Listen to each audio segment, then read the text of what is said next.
So if you want to hear about me and Tasha's insane fight with each other that lasted 3 minutes maybe total, I think join the Patreon. Yeah. Telling it lasted longer than what it was. Yeah. It was wild, though. It was a wild ride. It was the Mad Mouse. It was a wild ride, and I'm glad that we went through it, actually. Me too, together. Okay. We're touching fingers. Moving on. All right. Welcome to SVU Pod, Especially Heinous. I'm Gabe. I'm Tasha. We are on season 4, episode 17, Privilege. This is a pretty wild episode.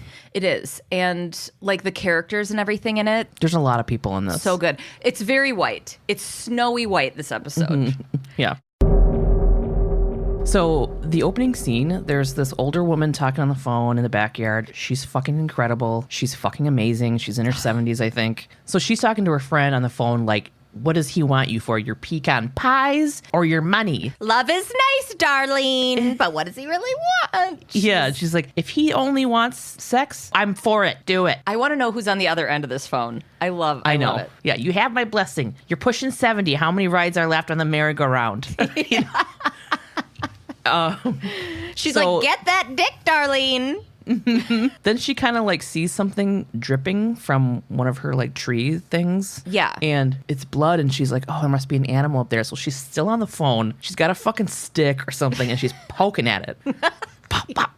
Like, what is this in my azalea? All of a sudden, a fucking full-ass human body falls out of the tree. She, like, drops the phone and screeches. Yeah. Amazing actress. She was great. It was a great scene. It was basically, she should have been up for the same award that Tom Hanks was for when he was in Castaway. It was incredible. And this also reminded me of how short the first scenes are sometimes. Mm-hmm. And then it brings me back to that jail episode with that Erin guy. Yeah. And he's like, guards, guards.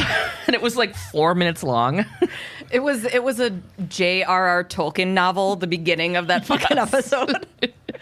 One more step and it's the farthest of the Shire I've ever been.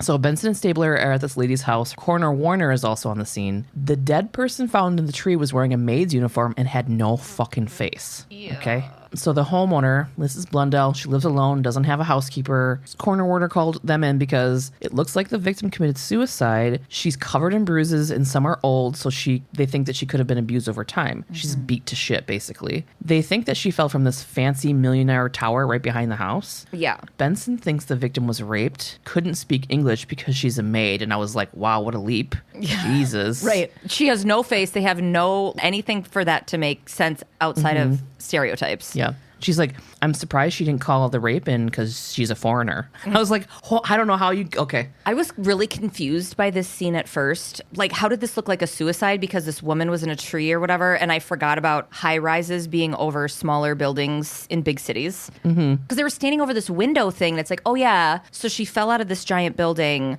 and then threw some, like, greenhouse glass into this woman's backyard. Stabler's like, she either jumped or was pushed. Bum, bum. And the Trelliker Tower, millionaire heaven. And it's like, okay. There's a lot of buildings where rich people live in New York. Right. That also shows us that it's probably going to be the first person that we meet in the rich thing. Okay, so now Benson Stabler is speaking with Mr. Payson. He's the head of the security for the Lammerleys that live in the penthouse that they think she fell from. This dude was in 3 other SVU episodes and The Happening. What? I don't know. I don't know. If you see The Happening, fucking deep dive, dude. Okay, sorry. You're like, I hate your deep dives, but also... It's The Happening. I will. So SVU tells them that they think the victim either jumped or fell from the penthouse after she was raped. Mr. Payson says no one was in the penthouse over the weekend and there were no signs of a break-in. The whole Lammerley family was all in Connecticut at the time. You know what? Can I stop you? Stabes and I feel a little apprehensive to take this guy at his word, by the way. Like, what in the conversation right now? We don't trust him, right, Gabe? Yeah. Okay. I mean, why would we? He's like the first, he's the one that could like cover things up. Yeah, and Stabes tells him, he's like, we're going to have to look around regardless of everything that you're saying. The force he pushes back with wouldn't wake a baby, but Benny's not fucking around and says, why don't we just go grab a warrant and a news crew? So the doorman actually used to be a homicide cop for 20 years, which I think is interesting. And this is where in my apprentices I wrote, he could make it look like a suicide. That was my early prediction. Yeah. He says he's going to go warn Mrs. Lammerley. So Mrs. Lammerly comes down the stairs to meet SVU. She tells them that all of their help had been off for the weekend. Now, if you're my parents, this is where you go, oh, it's Olivia Walton from the wholesome 70s TV series, The Waltons. Oh, yeah. I remember my parents being like, because they like The Waltons, Merv Griffin, just that, you know, fucking Dukes of Hazzard. I don't even know. Dukes of Hazzard might be too. I used to love that shit. It's all they watch. It's all they watch. They watch. What was is the Waltons the one where, like, the ending of the show, it was at night and it was the house and they're like, good night, blip, and the light turns off. Good night, John boy. Good night, fucking Daryl. Good night, George. Good night, Jeff. I don't know. Yeah. Jeff Walton. I just, this means nothing to nothing, but she goes, all of the help had the weekend off. Gross. Yeah, I know. They're just like immediately letting us know that it's just white. I was going to say white trash, but I know that has a different connotation, but it's still the same. A different part of the dumpster, but white trash. Mr. Payson will get the names and contact info for all of the employees. They go to the balcony. They have to get fucking CSU to come comb over the apartment and look at the security tapes and like do the balcony fingerprints, all that stuff. So these guys go out to the balcony with Mrs. Lammerly, and she keeps looking over the edge to see where the victim fell. She's like, oh no, oh, what's going on? Oh, and Tom Payson keeps popping his head and going, you guys, I don't know how she got out here. I don't know. Well, I guess you have no more questions for me. And he goes inside. Benson's like, quit fucking touching the railing, Mrs. Lammerly or whatever. In the precinct, the whole gang goes over the case details. Munch, Tutes, and Cregan discuss the Lammerly family, their old real estate money. Doug Lammerly inherited it from his dad. Doug's wife, Mrs. Lammerly, lives in Bermuda and barely comes home. The grandma, who we've been talking to, is a socialite, and there's only one son, Drew, who just got home from Europe. The doorman said there were no visitors over the weekend, but there aren't any cameras in the garage. Okay, so at 4:45 p.m. on Saturday, there's video footage of the victim using a key to get into the penthouse. We don't fucking see her face, and no one else goes in or out until Sunday evening. Cregan goes, any reports of missing servants? What fucking time period are we in? I heard that. I didn't even fucking take it in notes because I was like, what? I mean, I thought I was like, oh, they're using old white lady language when she called employees the help. But yeah, I just didn't understand the time period. Like, what are we doing? All the Lammerly staff are accounted for, so there's no ID for the victim. What will we do? Stop the episode. Toyota, I guess it's a cold case. I didn't even write that down. That was stupid. The part that was the best in that was you were doing a lot of jazz hand wiggle finger work. I was doing like the... I guess it's done. I wrote a tap dancing number to fill in the rest of the time in the show. It's mostly shoulder work, to be honest. So now we're in the office of the medical examiner. What? Coroner Warner? She tells Munch and Tutes that there was too much bone damage for facial reconstruction. Holy shit. Yeah. So she's running prints, dental, and DNA. There were no drugs or alcohol in the Vic system, and she did find traces of spermicide and lubricant. So the perp used a condom. There are also old bruises and strap marks, but there are also marks that have broken blood vessels and no bruising. So she was hurt before she died. Munch thinks that she was attacked and then jumped off the balcony. Toots thinks the victim, quote, just liked rough sex. And Coroner Warner's like, yeah, that's possible. Toots, what the fuck is going on this season? Every time you say that, you're proven wrong, and you still come with that. He says it way too often. It's almost like he's projecting. He's like, well, some people like it real rough. I mean, not me, but like some people, you know. It's like he suggests it every time, regardless of the evidence. Like a victim gets in a car accident, and he's like, oh, they were into fucking hard. A guy brings their Jimmy John's order to the precinct, and he's like, whoa, whoa, whoa, you freak. Oh God, when he was like, "Did you hit it raw?" and you're like, "Ew." What? Ugh. I don't know what you're. Whoa, Jimmy Johnson, get that pickle away from me! I don't like it. He's like fucking Tobias in Arrested Development. Yes. But he's constantly like, yeah, making gay references and shit. I blew myself. It's bangers and mash. Just put it in my mouth. Put that piping hot sausage in my mouth. Num, num, num, num. Which is fine, Toots. Like, be into that, but don't project it and bring it into your fucking job. Not everybody, even though, like, he's right this time, but, like, not everybody. Any kind of bruise. Somebody falls off their bike and he's like, are you sure? Are you sure? It's like the lady didn't have a face. And he's like, she probably liked it. You're like, okay, what? So CSU also only found one of the victim's shoes. Coroner Warner holds up a black patent leather heel, like she's selling it on QVC. She held it up like on a flat hand. She's fucking one of the girls on Price is Right. And it's like, $400. Coroner Warner also said that the shoes were high end and the stockings she was wearing were soups nice, which leads Tutes to think, of course, that she's a sex worker, like a high end escort kind of sex worker. But also maybe she just liked to like feel good at where, I don't know. Anyway, back at the Lammerly penthouse, Benny and Staves are talking to Doug Lammerly and his mom. Doug Lammerly is played by the result of someone drawing Bradley Cooper from memory, okay? Also... That was amazing. Thank you. Whoa. Also... You got 10 minutes. Not 10 minutes. You got 10 minutes. Also, his speech pattern is very fancy. Some of these people, they're not even accents. It's just people's pattern of speech and way of speaking. Just interesting, this episode. Doug thinks the victim is someone named Anna. She worked for them for a month, and they fired her last week because she lied about her citizenship. Anna was given 3 months' salary when she was fired. Okay, pause. 3 months' salary after being fired for lying and only working 1 month? Yeah, that was crazy. No. Yeah. So I'm like, nuh-uh, Doug. I got my eyes on you, Doug. She came down in a bubble, Doug.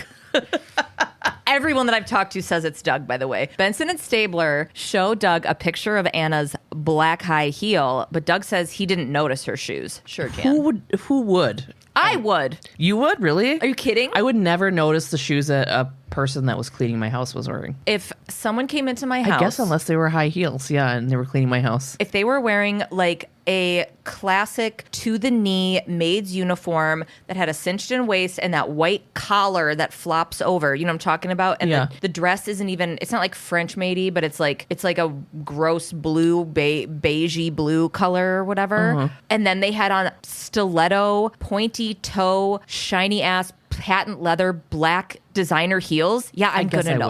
I would notice that, yeah. I would for sure. Because I'd be like, where are your titties? Right. Where are your Crocs? Benny points out that this woman specifically went to their place to die that day. So what's that about? She is not having anything Doug's selling. And he's like, are you fucking serious? Do you think I had something to do with this? That's how a fancy person talks to me. Benny asks about how well his son Drew knew Anna, and this dude does not appreciate their implications and starts I-nevering her before his mom steps in and tells him to calm down. And he's like, we were all in Connecticut. Yeah, when Grandma says to calm down and that the police are just doing their job, this is my little thing where I was like, oh, that's suspicious to me. Because whenever anybody says that, they're like... My note, exact same. Mom goes, please don't shout. The police are just doing their job. Oh, bitch, you're in on it too.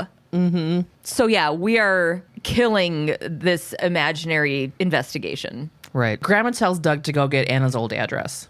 Yeah. Just then CSU Jeff Garland leans over the railing and is like, hey, Benny, Stabes, come check this out. The prints on the balcony are weird. They match the prints on the door, but there's nothing else found in the apartment. Also, the prints on the balcony are smeared like she changed her mind and tried to pull herself back up. So the picture they painted was like she was hanging over the railing and her fingers were slipping, like she was fucking Mufasa in The Lion King. Oh. Sorry I brought that up. Then Doug comes outside and gives Benson and Stabler Anna's address. Great. At Anna's apartment, Benny and Staves are talking to the landlord. He talks like Mac's mom from Always Sunny. That's it. I was trying to figure out what the fuck that was. Oh, he looks like my old boss at this bar that I worked at. Dean, did you ever come into the plaza? A couple times. He's got major Dean energy. This doesn't matter because nobody's going to know who I'm talking about except for, well, maybe some Madison listeners will. This guy's an SVU4 timer. He saw her the Tuesday before she died, okay? When she paid her rent. Anna was from Guatemala. She was quiet, clean, she paid her rent. Perfect. Benny kind of coldly tells him that she's dead, and he goes, jeez, what am I going to do with her stuff? I know, and I'm like, Jesus Christ. I know. And Benny goes, why don't you send him to Guatemala? Just that they were both being dicks to each other in a weird way, or I think he was kind of being more aloof, like, not realizing that, I don't know. Yeah. Benny wasn't having whatever this guy was doing, though. Just then Stabler comes in holding Anna's hairbrush and toothbrush in a way that was really interesting to me. He wants to take them to the lab for DNA, but he's holding them like it's a fucking magnifying glass. Like the hairbrush, he's like looking through it. He's holding them like he's Ricky Bobby not knowing what to do with his hands. He comes in with these... It was cute. It was cute. In the ME's office, Coroner Warner can't get DNA off the brush or toothbrush because they've never been used. They're brand new. Good get, Stabes. So Coroner Warner shows Benson Stabler Anna's hands. There's a ton of little tiny cuts on her fingerprints, and she took some swabs. Benson points out that it's weird for there to be a bunch of little finger cuts on a maid. So it turns out the result of the swabs that Coroner Warner took show acetone used to clean motion picture film. Anna may be a film student? In the precinct, the whole gang's going over the case facts. Tutes confirms the Lammerleys were in Connecticut. The proof is Drew ran a red light and a traffic camera took a picture. Munch checked with film schools, but he didn't really find anything. But Benson has a lead. She may have gone by a different name, this Anna. Carmen Trancoso was supposed to screen her film at the new school, which is a university, and her project partner hasn't seen her since Saturday. Yeah, she never showed up. That's really the only lead that they have. So now we're at the new school. Benson and Stabler are talking with Susie. She shows Benson and Stabler to where Carmen's belongings were at a desk. This is this actor's first acting job, and I've never seen that before when I look somebody up. This was a fucking launching pad for her because she goes on to be in a bunch of stuff, This is a trampoline for... Oh my God, I can't believe I missed it. This is a trampoline. She fucking shot through that ceiling full of prints because she was in ER. She was in the L Word. She's had a lot of like bigger roles since this. And this was her first acting thing? Yeah. Very wow. first job. She says Carmen is from Sao Paulo, Brazil, and her English, quote, isn't too good. Benson finds a picture of Carmen on the desk, and she's so pretty. Susie tells Benson Stabler that Carmen and her boyfriend recently broke up, and she was super upset. Carmen told Susie that she was going to make her boyfriend pay. Guess who the fucking boyfriend is? Who? Drew Lammerley. Dun, dun, dun. Drew Lammerley. What a surprise. I didn't think we were going to see them again. Thought they were in Connecticut. In the precinct, Benny and Stabes are going over the case facts with Cragen. The DNA identifies the victim as Carmen, Drew Lammerley's ex-girlfriend. Anna, who they thought was the victim, is gone without a trace. Okay? Customs has no record of her. Yeah. None at all. So we're resetting now. Carmen's dead, not Anna. We don't even fucking know who Anna is. Benny's like... I don't know what's wrong with me sometimes when I take my notes. So they're going over all this, and all of a sudden Benny goes, well, looky-loo, who's Heary Poo? It's Drew Lammerley. He walks in. Music. Okay, I was so excited when I looked this guy up. He is a voice fucking icon, all right? He was Vic in Real Monsters. He was an adolescent jaguar in The Wild Thornberries. He played, quote, additional voices in Hercules. And he's fucking Sid, the sadistic neighbor kid in Toy Story. Oh, see, his face looked really familiar. I think I've seen him in like movies or something. He's also got that white kid face. Like it's 90s white kid face hair. I didn't really look at any of his live action stuff once I saw that he was Sid from Toy Story. Anyway, I hate what his face does when he's talking. He looks the way Kate McKinnon played Justin Bieber on SNL. Okay? So he comes into the precinct and goes, I think I should make a statement. Carmen Trancoso, it's my fault she's dead.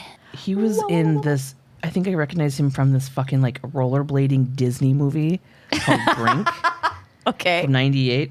And he was in National Lampoon's Barely Legal. Okay. He's in Dinotopia. And Chuck Norris's Top Dog. Nothing matters. Let's go. Okay. In the interview room, Drew says that he and Carmen dated for a month, but it was super scary and intense, so he broke up with her. And he kind of paints her as this pathetic hanger-on, which I hate. It's so easy to do that with women for some reason. I hate everything. Yeah. He goes on to tell them that Carmen called him on Saturday around 5:30 p.m. and begged him to see her. He told her to get a life and hung up the phone.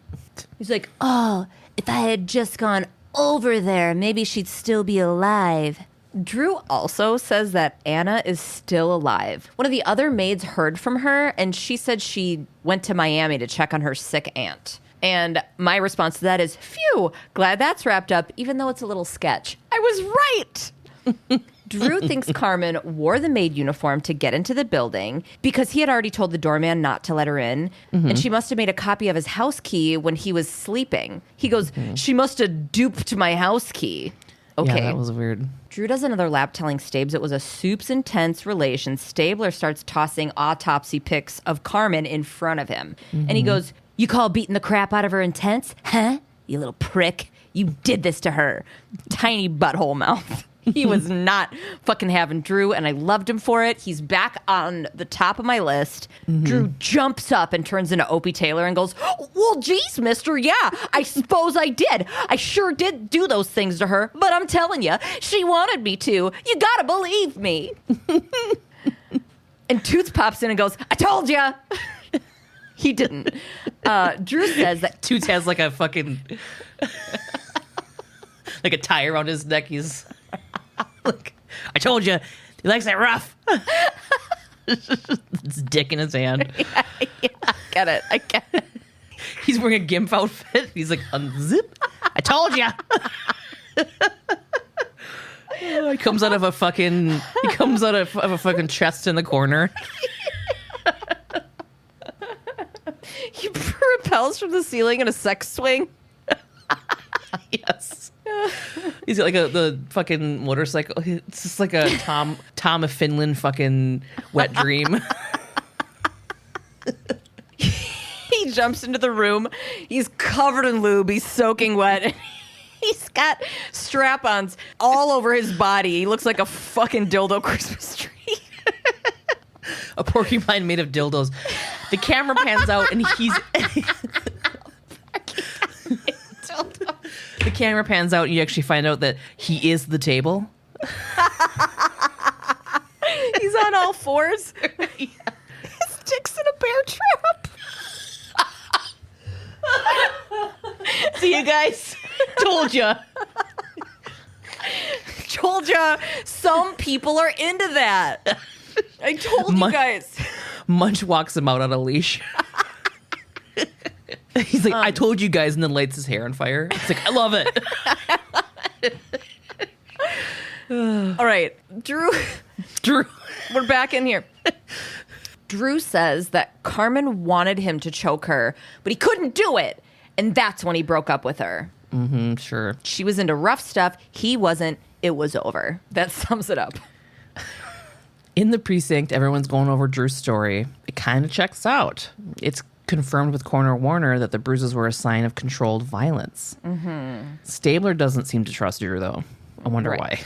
Yeah. Cragen tells Toots and Munch to check into Drew, but like keep it chill because they don't need the Lamleys complaining to the brass. Yeah. Do it quietly because they're rich and white and the brass in my ass and blah, blah, blah. Yeah. Benson's like, hold up, y'all, and finds 3 appointments in Carmen's date book with Roger Birnbaum. Benson calls the number and finds out that Birnbaum is a personal injury lawyer. Carmen was going to sue somebody. Who could it possibly be? I don't know. So Benson and Stabler are talking with Birnbaum. He was Sexy Larry in the 4-time award-winning 1998 John Cryer film, Went to Coney Island on a Mission from God, Be Back by 5. That's a whole thing in itself. It won awards, you said? It won 4 awards. First of all, it jumped out at me that he played a guy named Sexy Larry, okay? Obviously. And then I'm like, what is this movie? Went to Coney Island on a Mission from God, Be Back by 5. Like, that's too much. And I'm like, oh, John Cryer was in it. It's an actual movie with somebody that people know. It won 4 awards. Yeah. Weird. I just kept hitting layers of like, what the fuck is this? But he was proud. No, that's a dick thing to say. I'm like, he played Sexy Larry the way somebody would play Tiny in a biker gang. I was just going to say fucking Tiny. Yeah. Like with the way a 6'4" guy is called Tiny. Yeah. Yeah. That was weird. He tells Benson and Stabler that he can't tell them why he met with Carmen without her permission. And then Stabler's like, well, she's fucking dead. Yeah. He was like, oh my God. So Carmen was suing Drew for a large settlement for raping her, but she didn't have a good case against him. He didn't know if he believed that she had been raped, but he did know that he had hurt her pretty badly. Mm-hmm. Which, okay. Yeah. You're her lawyer. She's coming to you. I don't know. I didn't like that. They asked him if they believed her, even though I don't think they should have even asked her. No. Whatever. Or asked him, I mean. Yeah. She told him that she tried to break up with him and he raped and beat her, but she refused to report it to the police because she was scared it would mess with her student visa. Mm-hmm. And then Stabler's like, well, you took the case anyways, even though it wasn't like solid. And he was like, yeah, I was pretty sure the Lammerleys would settle because they wouldn't want the publicity, like hush money stuff. Now Benny and Stabes have to go back to the penthouse to meet with Lammerley's attorney. Dad Lammerley and Kid Lammerley are there too, so Doug and Drew. Benny and Stabes let them know they're coming from Carmen's lawyer's office. And this lawyer, dude, their lawyer has... You know how people have like a sibilant S or a lisp or whatever? She has the kind of S that sounds like it has an H with it. So she goes, how is Mr. Delisle? Hit by any ambulances lately? He's sad he won't be trying his case. Why does me and giving an impression of her sound like Jim Carrey's The Grinch? The detectives tell her that he's sad he won't be trying the case, and she goes, oh, pity, just when he thought the gravy train had stopped at his station. The G train has left the station, baby. And then all of a sudden everybody's like, ooh. Drew insists that he didn't rape Carmen and that the marks on her were consensual, and Benny's like, prove it. And then Tutes pops in and he's wearing a saddle. He's like, to the precinct, hop on, all of you. All of you, all the weight that you can put on me. It's fine, I can handle it. Lammerley's lawyer is way ahead of them on the proving it part. She has affidavits from 3 of Carmen's previous boyfriends. She says 2 of which she picked up in bars. What the fuck does that mean? Yeah. Isn't that where you meet people in your early 20s? Like, that's the only place I met people I didn't know was at the bar, right? Yeah, I don't think that's weird at all. It's a weird judgment statement to make. So all of these exes say that Carmen was an animal. The rougher the sex, the better. At the precinct, Craig and Benny are doing a walk and talk. Benson's on one because she's rightfully annoyed that the Lammerleys are just spinning Carmen to be a, quote, gold-digging whore and are just circumventing everything that comes with them. Munch and Stabes walk in to fill in the gaps on Drew. He's an average rich kid, no former girlfriends with any rape accusations, popular, played varsity sports, had some traffic violations, nothing that stands out except that he didn't graduate high school. Cragen's like, this sounds like it's going to be a waste of time. And the only lead that we have is to see why Drew didn't graduate high school. If we don't get anything there, case closed. I bet they find something. I bet you they did. Oh my God, what if this was just the intro and not even the case yet? Oh God. They've done it before. At Radley High School, Benson and Stabler are talking to the principal. Couple of things about this dude. He has a fantastic speaking voice, and if he were a cartoon animal, he would be a grandpa bunny. I thought about what animal he would be for way too long and decided that I need to develop an app or a filter that scans your face and tells you what animal you are. Anyway, I'll do that on the side. I'll figure out how to fucking code an app. Do you remember those little fuzzy animals in the 80s that we had where they'd be like, the mom would be wearing a little like apron and they'd be like, it reminded me of that, like a little grandpa with little round glasses. And also like, I wish I could project what was in my brain when I saw this guy. And then I was like, oh my God, you're a grandpa bunny. But like Rabbit from Winnie the Pooh. So he's standing on his hind legs and then they go up the stairs, but he hops a little bit and his legs are really long and big.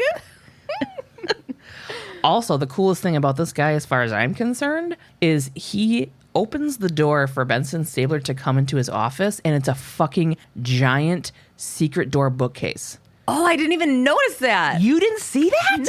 No. I was like, oh my God, that is my fucking dream. I have chills right now. What a cool guy. Also, yeah, he's not, I mean, it's obviously a private school, so he's not a principal. He's the head of school. I swallowed that. Yeah, I did. He's the head of school. Anyway, this guy says Drew was expelled for bringing a, quote, very attractive older woman as his date to prom. The kind of woman you don't bring home to mom, implying that she was a sex worker, I'm guessing. He sums up the expulsion by telling them that Drew and his date got drunk, got into a fight, and she called the cops to report him for assaulting her. The charges were eventually dropped against Drew, but that's something they could look into.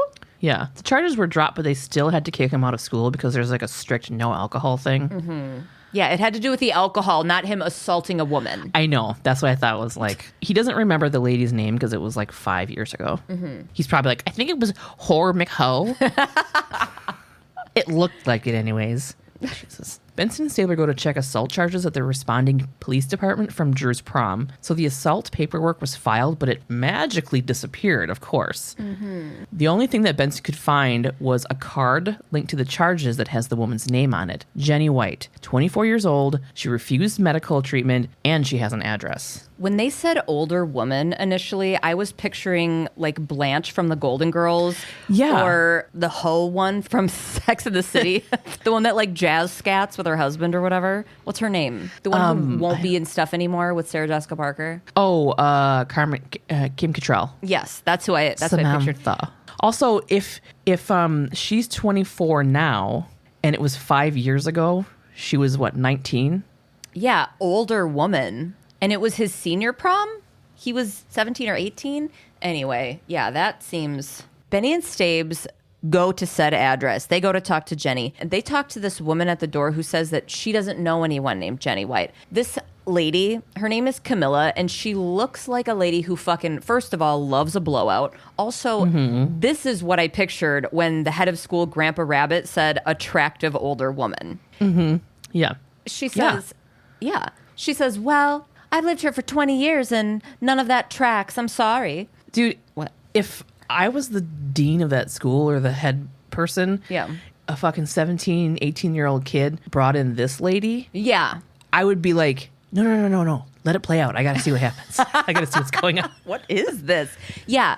And the fact that I didn't even do the math of like 5 years ago, she would have been 19. How would you even notice? And whatever. Maybe she was 24 at the time. Maybe. Rather than... Yeah. Which would mean now she's like... Yeah, you know what? 29. No, it would. Yeah, she That was makes 24 sense. at the time because then when they do meet her, she's... Anyway. Yeah. So this woman is at the door talking to these detectives, and we're like, oh, must be the wrong place or whatever. Just then a Sopranos extra comes from behind her out the door, and she gives him a kiss on the cheek and says, oh, see you at 6, Frank. And the guy doesn't interact with anyone at all. And I'm like, question mark? Bubble above my head. Close the door. They think it's nothing. I thought it was just her like crabby husband. Oh.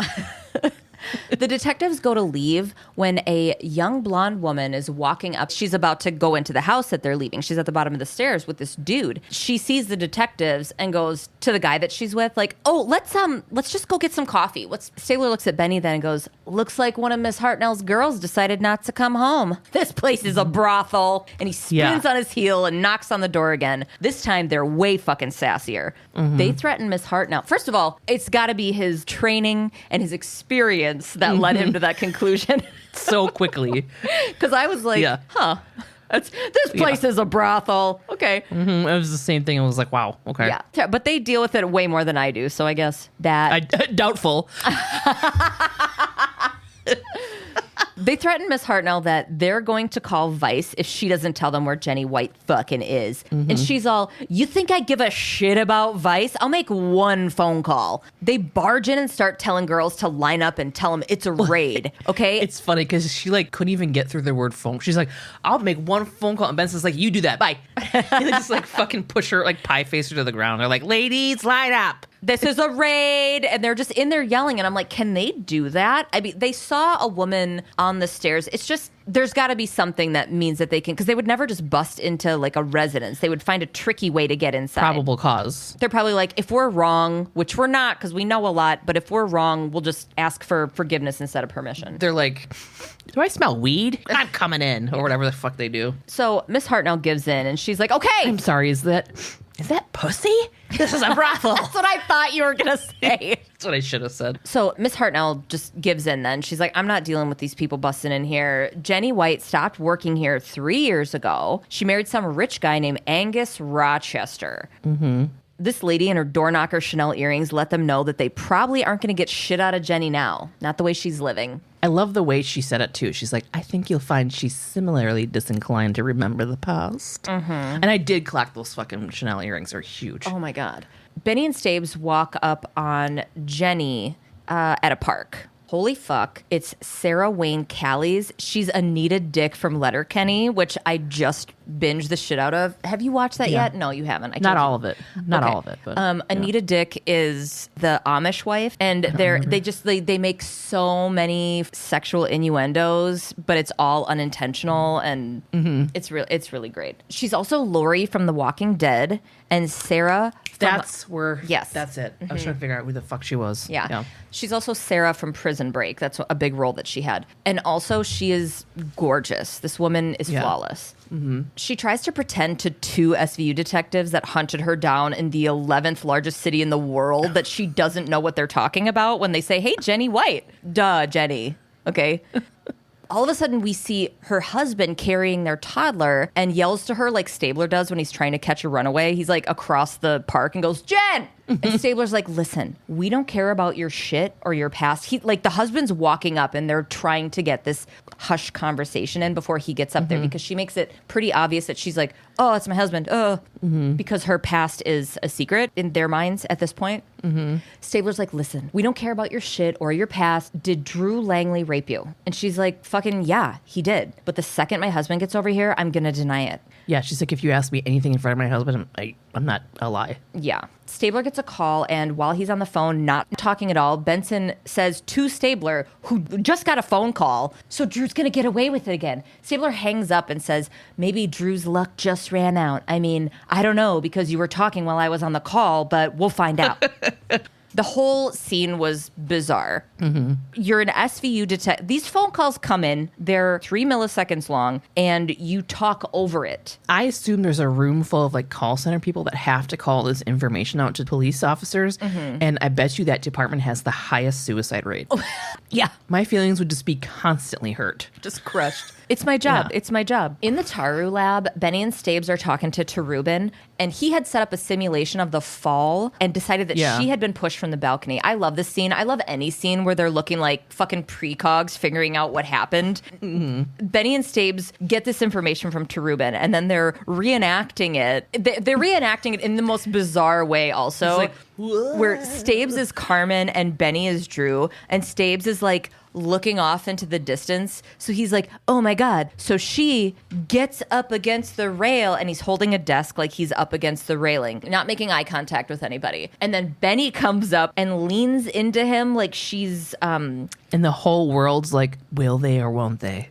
Yeah. It's one little nugget of that they do. It's a sprinkle. And she's leaning into him like she's a kid at football practice, leaning into that tackle fucking thing, that tackle stand, whatever. That you push, That you push against, like her shoulder. But she stops there and she's like, and then he is pushing against her the whole time and then gives her a big push. And then Stabler imitates flailing arms falling back. It was just slowly. It was so weird. We get it, guys. We get it, right? Yeah. So yeah, they're like, "Oh my God, she was pushed 100%. We know that. Yeah. Drew's a piece of shit." So we're thinking they're putting everything together, okay? Yeah, with her like with the wind speed, her weight, her height, the trajectory of the fall. If she had slipped, she had fallen like 5 feet somewhere else. Yeah. She wouldn't have made it as far as she did, like outward. I wonder how that lady's feeling right now. I wish I could check in on her. Oh my God. You know what? This lady is from the generation like my grandma where the cops left and she's like, "Where are my nerve pills?" Right. And then she gets back on the phone with Diane, or what was the lady? She's like, "Did you fuck him?" "You wouldn't believe the day I had, but tell me about this date with Arthur." In the precinct, Benny and Stabes are going over all these findings with Cregan in a walk and talk. They're convinced it's Drew. We all are. But Cregan's like, "Oh, we just have the 2 victims." And I'm like, "What?" Just the 2 victims. So we just have the 2 victims then? It's a white guy, so there's only 2 victims. Maybe we just leave it alone. Right. Stabes is concerned that they won't know how many other victims were bought off for their silence. Tutes is checking in to see what happened with the assault report Jennie White filed that happened to disappear. Quote, disappear, yeah. CSU found the other black high heel in a tree a block from the scene, and they're running tests. Okay, I don't believe you, but sure, let's suspend reality. They found the shoe. Why was the block away? Because of the height that she fell from, and she was pushed and her shoe flew off. The trajectory and the wind speed. I forgot. Yeah, and it just, boo, kicked it. So between her kicking and being pushed and all of that, the shoe landed in a tree a block away. All right, so CSU finds this other high heel, right? They also are trying to figure out how the fuck Drew ran a red light in Connecticut at the time that Carmen was supposedly pushed off the balcony. Oh, what's this? The picture they got from the red light camera shows someone with a hat on. Can't prove it's Drew. Enhance. Cragen goes over to Munch. I don't like this immediately. He's like, is there some work you could be doing, assuming that the TV he's watching isn't work related or something? I got defensive for Munch because he's always working. Always. Yeah. Actually, D. Craigs, Munch is just over here discovering a crucial plot point, okay? He shows Cragen that the security footage was tampered with based on how the hand of the clock jumps forward by 10 seconds. The doorman had told them a repairman from a security company came by on Sunday. The 5:30 call they assumed was from Carmen to Connecticut. Oh my God. Actually must have been Drew calling his dad to tell him what happened. Benson says Drew was waiting there. He calls Connecticut to tell his dad what happened. Dad runs the red light in Drew's car to place him in Connecticut and fucking cover for him. Now, Staves has a thought. Drew had to have help. He left no sign of himself, but made sure evidence of Carmen was there. There's too many working parts. Yeah. Right. Toots, surprised, jumps out from behind Munch. We didn't even know he was in the room. He came out from behind him like he was a cartoon ghost coming out of Munch's body.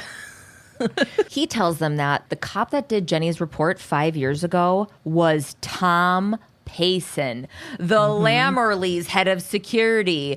Remember him? Yep. He was in the beginning. He was actually an old cop for 20 years. Remember? The one that we didn't trust right off the bat. So now they've got Tom Payson in an interview room. Munch and Toots are in there giving it to him. The detective. So these guys are just doing their Munch and Toots thing where they're going over the possible cover-up scenarios, but they're doing it in a way that's like, oh, you wonder if this? Oh, you wonder if that? Like the cute way that they do it. And they're also implying through all of it that they think Tom is connected. And he's like, I gotta hand it to you guys.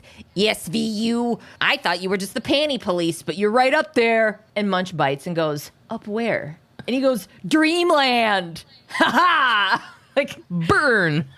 not a good joke. Daryl Hammond, also drawn from memory. This whole time, Tom's being a condescending prick. He gets up to leave, and Munch and Toots get in his face and make him sit back down. Tom, you tampered with fucking evidence and hindered a police investigation. You're fucked. He also calls them dumb bastards at one point. Oh, yeah, that's right. He was like, you're a bunch of dumb bastards, and like then gets up to leave. His dialogue is about as high quality as Toots in the last episode when he's like, the triangle thickens. He's like, Yeah. You're right up there in Dreamland. Now we're at the Lammerly estate in Connecticut. Benson and Stabler are met by the grandma, Mrs. Lammerly, who says Doug isn't back from the city yet. She's like, I'm sorry, I'm on my way out with Drew. We're going to another charity event. Zip me up, Buster. Drew all of a sudden walks in and is like, what's going on, Cam Cam? They tell him they know about the cover-up. The grandma does not believe them. They ask her if she knows Jennie White, and she's very upset and sits down. Okay, this entire conversation that they have with grandma would never happen with people like this IRL. Immediate lawyer. She wouldn't entertain this for a half second. Yep. Grandma's like, oh my God, I knew this would all come back to bite us. She tells Benson and Stabler that she thinks Drew should take his punishment for hurting Jennie. He should have to do his time, but like in a mental hospital for what he did. She didn't say anything before when this happened because she was trying to protect her grandson. You understand. But she insisted he got help by going to a mental hospital for 6 months before going to Paris, where he went to school, right? He was a child. He's grown up now. And then Drew fucking says, I didn't fucking kill her. Tom Payson killed her, their security guy. Yeah. He was obsessed with her. And how can I make you believe me? Can I take a fucking polygraph? Fun twist. Benson and Cragen are on the other side of the glass in the Fish Police precinct. They're both dead because it's full to the brim with water, and they're humans. Benson's like, for sure we're in water now, right? For sure. Huang is there. He's doing a pre-test questioning with cards to show Drew how it works when they start. One of the test questions was, Wong just trying to get a baseline. And he asked Drew how his relationship is with his parents. And he was like, man, I don't know, fine. And he specifically said mutually indifferent. Like, we kind of are ships passing in the night. We don't really interact with each other. We don't see each other that often, it sounds like. Yeah. Yeah. Drew says he did force Jennie to have sex with him. Wong asks him about Carmen. He says he didn't kill her or rape her. So in the precinct, the squad's going over the polygraph tests. Wong shows them the results. And according to the test, he's being truthful about not raping or killing Carmen. But fucking Wong doesn't believe him, though. He thinks that Drew knew how to change his like physiological response to questions and was taught how to do it, like putting a rock in your shoe or fucking ramping yourself up during the pre-questions. Wong thinks that Drew fooled the machine. Yeah, and he like goes over all of it and points it out where he's like, see how this response was like this, and then the response to this question, which should have been up a little bit higher, is like way low. Like that's evidence of him being able to fuck with it, which is like sociopath shit. Right. So Tutes and Munch come into the squad room. Payson denied killing Carmen. They're like, we expected him to go, shit. Right. Cragen says they have to place Drew on the balcony or they ain't got shit. You know how many times Cragen in this episode is like, you got to find this one thing or we ain't got shit. You're like, dude, you have a lot of stuff Should going we just on. drop it, you guys? Should we just drop it? I don't want to deal with the brass. To Mulligans. Yeah. Stabler gets a call. Oh my God. CSU found something. In the crime scene lab. Oh my God. This scene is the reason people think that every crime is solvable. Yeah. In the crime scene lab, Carmen's shoe had a little tiny piece of blue suede on it. By the way, that blue suede, after being tested, not made in the U.S. They need to fucking match the suede. The guy's like, you give me the jacket, I can fucking match it. It is so far-fetched. It's like, you get me the jacket, I can match it. I'm trying to make it rhyme. I think it's going to work. bring me the jacket, we're gonna match it. Now we're in the fucking huge Lammerly estate. Benson and Stabler have a warrant to search Drew's room. Oh my God, immediately Benson finds the blue suede jacket in Drew's closet, and there's a little fucking heel mark. It made an indent. The evidence they needed. Stabler arrests him for murdering Carmen. And Grandma's by the door just with her mouth open. Yeah. In Cabot's office, the Lammerly lawyer, Mona, walks in and asks if Cabot wants a deal. Cabot's like, oh, you've fucking given up already? Jeez. So Mona's deal, she wants manslaughter in the second degree of 5 years. I'm fucking 40 years old. Just so you're like, and geez. Every time you do it, I laugh. Every time you do your little... Mona wants fucking manslaughter in the second degree, 5 years in a mental institution. Cabot's like, are you fucking kidding me? Is that a joke? No, murder in the second degree, 25 fucking years. Mona gives Cabot the psych eval documents and says she plans to use the, quote, not guilty by reason of mental disease or defect, along with a statement about being abused by his dad. Brutalization. What the fuck? Just to get a lesser sentence. Mm-hmm. In the precinct, Cabot and Huang are talking about the psych eval. Huang goes on about the theory of brutalization with Cabot and Benson. It's a theory that child abuse or witnessing abuse can lead to violent crimes later in life. Cabot's like, dang, if there was only a thing that he said on record out loud that would help us. And Huang's like, oh my God, you guys. Drew said that he and his father were mutually indifferent before the polygraph started. Does that help? And Cragen jumps in and he's like, you better make that one thing work or this isn't going to be shit. Yeah. And Tutes pops in and he's like, it's okay to play with shit. Everybody has different kinks. You guys are all probably in shit. I'm not. Maybe I don't know. Okay, so now we're in the trial. The Lammerly lawyer, Mona, questions his grandma about Drew's childhood. She goes on to say that he was severely punished by Doug if he didn't succeed. If he even lost a fight. Yeah. Drew's mom didn't step in because she was really scared of Doug, and she ended up becoming an alcoholic and has been in a rehab facility in Bermuda for the last 5 years. Can you be in rehab for that long?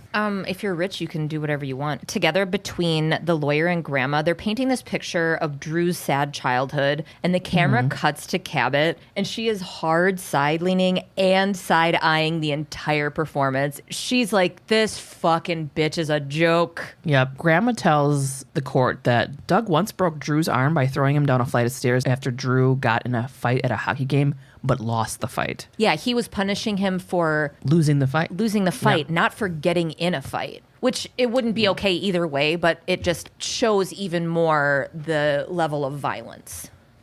So the next time Drew got in a fight, he took it violently too far. So they're implying that his dad's lessons made him that way. Yeah. So now Cabot is questioning Grandma. She starts to bring up the interview with Huang, but it's thrown out because Huang is a psychiatrist and Mona is saying that it's privileged information. And there's an expectation of privacy, even though it was like a precinct psychiatrist. Right, and the judge agrees with Mona. So Cabot says, do you have examples of how Doug taught Drew to rape women? Grandma tells the court that Doug would take Drew to sex workers starting at the age of 13. And he would say, quote, buy a woman and you can do anything you want to her. In the precinct, Cabot's going over the trial with Benny and Staves and Daddy Craig's. The evidence supports the brutalization claim. Cabot goes, if Drew was a gang kid with no dad and a mom who was on crack, we wouldn't blame them for using an environment defense. Yeah, Cabot, we might not blame them, but it wouldn't make a difference whatsoever. Like, look at the prison population, dude. It's annoying that she brought that up because it's like, not because I'm defending these fucking rich, privileged white people like navigating their way through the loopholes of the system, but because it's like, we wouldn't blame them for using this if they were da-da-da. This person wouldn't even have this level of a fucking trial. You know what I mean? For sure. They wouldn't even have a lawyer that could defend them with that. They would fucking wouldn't need warrants. They would just walk in and be like, fuck you. Yeah, you know? This kid would already be in jail if this was a, quote, gang kid. We know what you're implying here, okay? Cragen asks Cabot what they can do. He's like, tell me what we can do or this case is over. Or whatever. Cabot goes, okay, we need to prove that there were times Drew acted violently without being provoked. And Cragen's like, but who will testify against him? Who? Is this just over? I'm calling it. It's dead. We were so close, you guys. Mulligans? I need like 4 half beers. That's 2 whole beers. Oh, should we get a beer? No, I'm driving. I'll just have 2 halves. They have to get Jennie White to testify against Drew. Yeah. So now Benson and Stabler are outside of fucking Jennie White's house. They're trying to get her to testify against Drew. She fucking refuses. The lighting is incredible. She looks gorge. She does. Well, just then her husband comes out of the house and he's like, what's going on? He knows about Jennie's past. Yes. And that fucking surprised Jennie to hear him say that. Did it? Yeah, her face. She didn't know because she was like she thought that he didn't know. He's like, I know about her past. And she was like, oh. And Benson says, maybe you don't know the whole story. And he's like, she's my fucking wife. Try me. On the surface, this dude is fucking great. He's hot, too. In the precinct, Jennie and Angus sit across from Benson and Stabler while Jennie tells them about what happened at Drew's prom. They were there. It felt like a regular date, and then he wanted to have sex, and she's like, okay. So they're doing it. She's doing her fucking job, and Drew just starts fucking smacking her around. He slaps her and goes, I'm not paying you to enjoy it, bitch. And I'm like, she was pretending anyway, you fucking dick. But okay. Right. That's not the worst part of what he was doing, but it's just annoying. It's just annoying. She's like, she was doing it for your benefit. You think she was like super into it, you 17-year-old little fuck. Oh my God, can you imagine a little fucking pimply ass tween like fucking being like, I'm not paying you to enjoy it. Newsflash, I don't like this or you. Thank you for the money. You're not even close to my vagina. Like, quit darting your lizard tongue in and out of my mouth. You're like literally describing this one time I took this guy's virginity when I was a kid. So after this initial him being like, I'm not paying you to enjoy it, Drew starts to hit her over and over again. And this consensual thing turned into rape. Mm-hmm. Because somebody can say no at any point during a sexual encounter. None of this was talked about, but it was very clear that this went from one thing to a different thing. I mean, there's still a school of thought that people think that sex workers can't be raped. It's disgusting, but it's whatever. Right. Drew had been like this with other women that Jennie had worked with, but he was younger, like 13 or 14 when he was acting like that. So he was, quote, and he was like easier to deal with. Yeah. I mean, I had a moment where I go, isn't that just child abuse? Like, I mean, that's a whole other can of worms of like, a sex worker taking a client that's 13. I don't know. Stabler goes, oh, when his dad started bringing him in. And Jennie goes, no, That was the sickest thing about him. And I'm like, it was?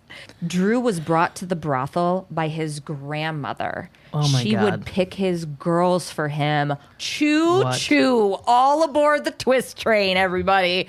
This shit just got more. I don't know. And the last twist was like the last minute of the fucking episode. Yeah. Bananas. Oh, okay. So now Drew is on the stand.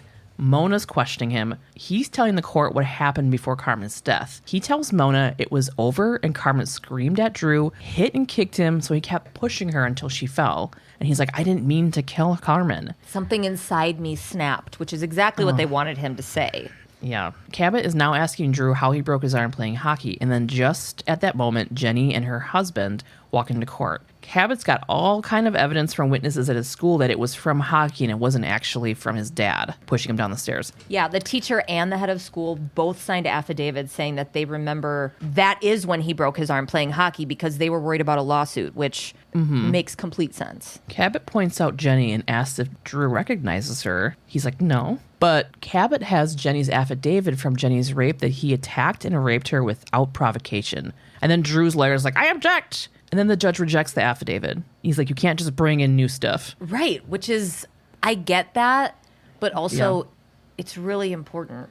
Yeah. But that happens all the time, I guess, where they And can't. he's like, strike it from your memory, jury. Fucking Will Smith and Tommy Lee Jones are like, we got it. I kind of like love and hate that tactic where they say a bunch of shit. They're like, I object. And they're like, glad I got that in. Yeah. But if they do it too much or if they're known for doing it, a judge will be like, watch yourself, counselor. I'm aware of what you're doing. Not in my court. Not in my court. Cabot asks Drew repeatedly who took him to the brothel. Then Grandma's like, she realizes that they know. And she gets up, starts yelling. And she's like, and collapses. If you didn't make a noise just now, that is the exact noise I was going to make. Oh, she fell to the ground. Drew jumps up to attack Cabot, and he's like, how could you do this, you bitch? And he's getting held back and taken out of the courtroom, yelling at Cabot like, you're going to pay for this. Nana! Yum, yum. Cabot's like, she actually like does one of those like, whew. Intense. He was coming at her. Yeah. Now we're at the Lamberley estate. Benson and Stabler go to speak with Drew's grandma. She's in a fucking wheelchair. I roll. I roll. Okay. You down a hill when I push you, you bitch. They start to arrest her for conspiracy and perjury, et cetera, et cetera. And she's like, you can't prove a damn thing. Turns out, they're like, yeah, we can. Fucking your son, Doug, told the cops everything. I forgot about Doug. Dude, yeah, no. So she's like, you can't prove a damn thing. All of a sudden, her son, Doug, walks in. And he's like, I told the cops everything. He says, I let you turn my son into a monster. She fucking stands up quick out of the wheelchair and starts chewing out Douglas. Yeah. And they arrest her and they pull him off. And she's yelling shit like, fuck, you don't know shit. You're not shit. You ain't shit. I keep this family together. You're a piece of shit. You've always been shit. Yeah. Yeah. And Doug's like, I did the right thing. That's what his eyes were saying. And that's it. That's fucking Toyota right there. Toyota. So good. It's a good episode. It was I liked it. I loved everything about it. All the little twisties. I'm gonna do this chaser. So, of all the white people in all the world, nobody is more famous for getting away with shit than the fucking Kennedys, right? Dude, I was wondering who you're going to do this on, and that's fucking perfect. Of course it would be the Kennedys. Yeah. Of fucking course. Yeah. I mean, this could be, there are so many details and so few details to every one of these stories just because there's so much covering shit up that they do. Yeah, it's just amazing, whatever. Didn't you already do the one where the guy, I did, and I mention it. Oh, okay, cool. Chappaquiddick. Yeah. So Chappaquiddick, that's right. and he's in this. Anyway, so I'll just get into it. On the evening of Good Friday, March 29th, 1991, then Senator Ted Kennedy, Patrick Kennedy, and William Kennedy Smith were out getting rowdy in Palm Beach, Florida. We've already talked about Ted Kennedy when we covered Chappaquiddick in SVU Pod episode 19. 30-year-old medical student William went by Willie, and his mom, Jean, was JFK and Teddy's sister. Okay, he wouldn't just go by Will Smith because he's a fucking Kennedy, you know? So he's Willie Kennedy Smith.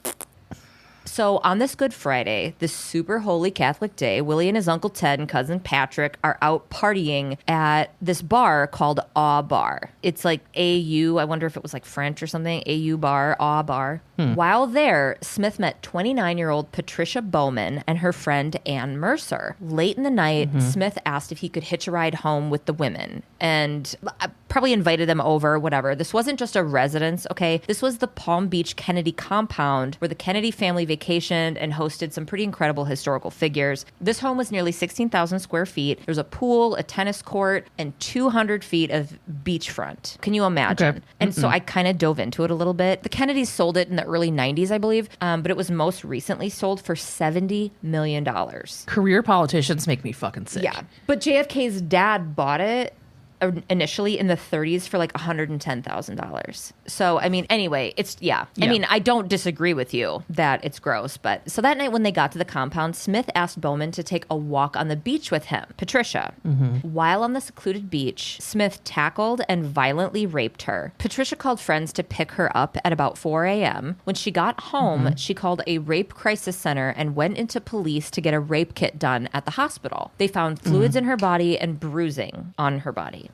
Because of the Kennedy name, the shit exploded in the media and the trial was a full-on televised circus. This trial began on December 2nd, 1991. Remember, the incident happened in March and the trial started in December in front of a 6-person jury, 4 women and 2 men. I've never heard of a 6-person jury. Me neither. Prosecutor Moira Lash put in a request to admit some pretty damning evidence. She had 3 other women who would testify that Smith had sexually assaulted them between 1983 and 1988. They hadn't made police reports at the time of their assaults, though. I mean, it was the fucking 80s. These accusers included a law student and a medical student. These are just details that added to their credibility at the time. It shouldn't matter what someone's job is or what they're doing with their life, like believe victims, but it was one of those things that made their accounts look more credible. The judge, Mary E. Lupo, excluded their testimony because the details of their cases were, quote, not similar enough to Patricia's assault. So it's something in Florida where if it doesn't, it's like he sexually assaulted them and he sexually assaulted Patricia, but there was something about their stories that didn't line up enough. And like, I think sexual assault is the thing that lines it up. At the trial, Smith said that sex with Patricia Bowman was consensual, of course. Remember Ann Mercer, Patricia's friend that was there with her that night? She testified that after Smith and Patricia returned from the beach, Patricia was, quote, literally shaking and she looked messed up. She said she had been raped, end quote. Ann says that she straight up confronted Smith and asked him how he could have done what he did. And he just shrugged at her. The defense destroyed Ann on the stand, though. Of course. Yeah, for inconsistencies in her story, as well as for an appearance she made on A Current Affair, that old tabloid news show. She was paid $40,000 for that interview. Okay. Her credibility was shot just because it looked like she was kind of looking for spotlight and being an opportunist. So they were able to shit on her during that, too. Even though this trial was super duper public, Patricia Bowman chose to remain anonymous at the time. She had her face obscured during the trial and was protected from being publicly exposed. She eventually went public, but at the time, I'm sure it wasn't only super intimidating to publicly take on the Kennedys, but also it would make sense to do that so that you wouldn't have those kind of accusations at you. Like, oh, look at her. She just wants to be seen. She wants to get attention for something or whatever. When she was on the stand and it was televised, there was like a dot over her face. Nobody knew who she was. So the way she was treated, Patricia was dragged for being out so late with a dude. Defense brought up the fact that she had a child and wasn't married. Gasp. And that she had had abortions in the past. The slut shaming and pre-Me Too fucking mentality here. This wasn't just on trial. This was happening in the media. And so the fact that the other victims that had come forward, Patricia's lawyer wanted to make a point that was like, well, this one's a law student and this one's a med student, so you can't shit on them. Right. Because Patricia's not fucking credible because she's a hoe or whatever they were trying to paint her of, right? I fucking hate that shit so much. I know. Dude.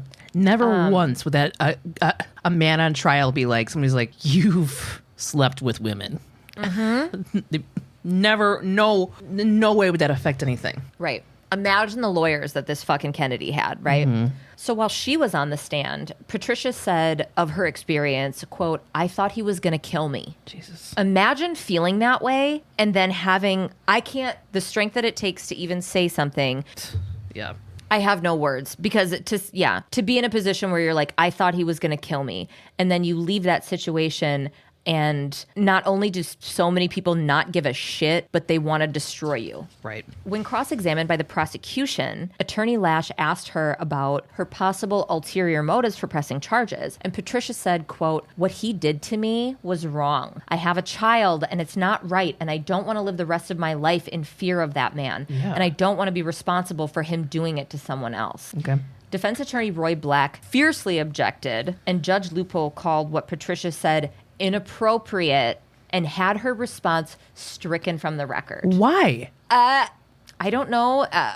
Inappropriate? She was literally asked, "What are your motives?" And she's like, "I want him exposed and held accountable so he doesn't hurt another person." And they're like, disgusting.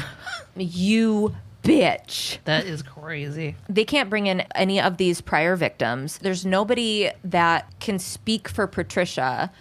They're dragging her as a person. So it's a he said, she said pretty much at this point. Right. But then the defense brought in all of this evidence, testimony that favored Smith, witness accounts, saying like, oh, somebody's mom was in the house, and if she was actually screaming, someone in the Kennedy estate would have heard it, and everybody says they didn't hear anything. These people are so fucking ride or die for each other in every story about the Kennedys. It's always like, weird, they're coming for us again. And the judge was not having any implication of a Kennedy family cover-up. Patricia's lawyer does bring up the one thing that everybody's fucking thinking, that maybe these witnesses, these witness accounts at the compound that favor Smith might not be as credible as they're painting, and is kind of implying a Kennedy family cover-up, right? Just something, everybody's fucking thinking it, right? And the judge was not having it. She says to her, quote, "If you ask one more question along these lines, you will not get away with it. Failure to abide by this instruction will result in legal action." So every implication against Patty was, I don't know why I called her Patty, we're not friends, against Patricia was being allowed. It just seemed to heavily favor the Kennedys, right? Yeah, of course. Yeah. In his closing argument, Roy Black, the defense attorney, said, quote, "They want us to believe that this young man goes up there and rapes a screaming young woman under the open windows, not only of his mother, but his sister, 2 prosecutors from New York, and the father of one of them, who is a former special agent for the FBI." And it's like, all of those people could lie for this privileged ass rich white guy. That's not far-fetched either. No, it's not. So it took the jury less than 1 hour and 20 minutes to reach a verdict of not guilty. He was acquitted on all charges. Fucked up, not fun fact: Smith's lead defense lawyer, Roy Black, who I just mentioned, married juror Lisa Haller in 1995. He married a juror from this trial. What? The Smith guy? The lawyer, his defense attorney, married one of the jurors. Weird. That would make me go, what? Yeah. Weird. In 2004, Smith was accused of sexual assault again by a former employee at the Center for International Rehabilitation, a place that he had founded to help victims of landmines. It was kind of his life's work, but he was accused of sexual assault, and she brought forth a civil suit, which I'm guessing she did a civil suit because the assault happened in 1999 and she came forward in 2004. So I'm wondering statute of limitations stuff or whatever.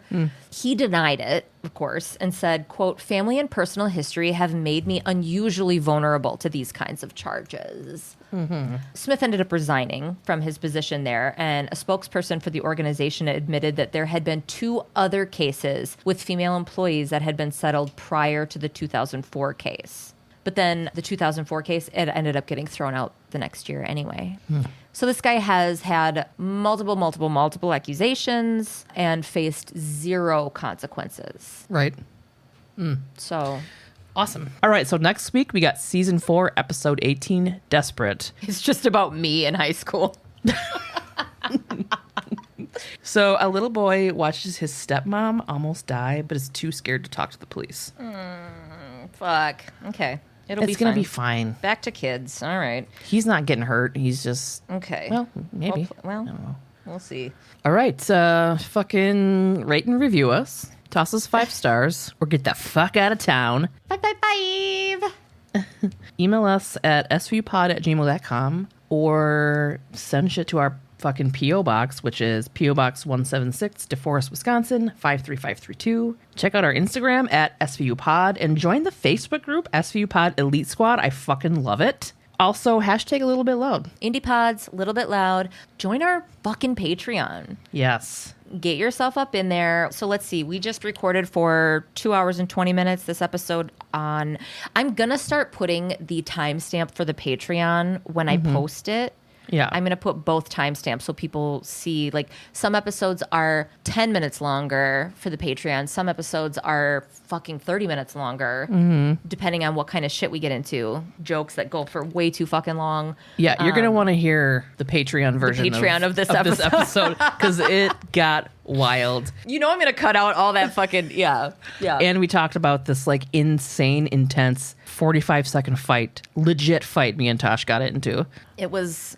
I've never called you Tosh in my entire life. I can't believe I just said liked that. it, though. Okay. I like when people that are close to me call me that. But now if you do it again, it's going to feel forced. Yeah. I think I just accidentally didn't say that. I wasn't trying to. Yeah, so check out our Patreon. Also, we have... those aren't the only bonus episodes that we have. We have friendship oats too, which are fun. And the next one we're doing is tasting yummy treats from Australia. I have had that box sitting in my house since last week when I picked it up, and I haven't tried one thing. I know you're like, I know you're not supposed to, but I really want to. I can't imagine. Yeah. And since we're talking about Patreon, just a little reminder to the new Elite Squad patrons, we get to send out personalized videos. So check your Patreon email and your personal email and check the junk and stuff just to see if you got a message from us. Check the junk and stuff. Yeah, because we get information from you. We stalk you a little bit, and then we send you a nice welcome video, and it's not creepy or anything. We show up at your work screaming at the top of our lungs. Love you. Bye. So in the precinct, Make sure when you shower, you got to wash every precinct. Gross. You don't want to get an infection. I was just going to say that. I didn't know if that was gross. It was. It's 2017. Everybody's eating ass. And to our Elite Squad patrons, Hayley K, Sonia W, Jennie S, Skye K, Marisa M, Elke H, Annie G, Mary D, Andrew, Rebecca D, Miranda B, Shelby W, Lex, Emily T, Kayla W, Mallory G, Bonita R, Marin, Vanessa, Amy P, Jess M, Summer M, Melanie G, Courtney W, Ursula S, Emily A, Kate H, Uyanga, Nicole R, Julia P, Sapphire, Kayla, Allison B, Catherine M, Kate P, Jessica S, Nicole M, Acacia V, Danielle W, Kelsey D, Jana M, Joshua H, Tammy J, Bear, Crystal, Lucy M, Trisha S, Sam D, Laura D, Laura I, Sarah M, Angela D, Mac, and Louise M. We love you guys. We fucking love you. Thank you for everything. Thank you for everything. You guys mean everything. And we love that for us and you. And we're together every day. All right.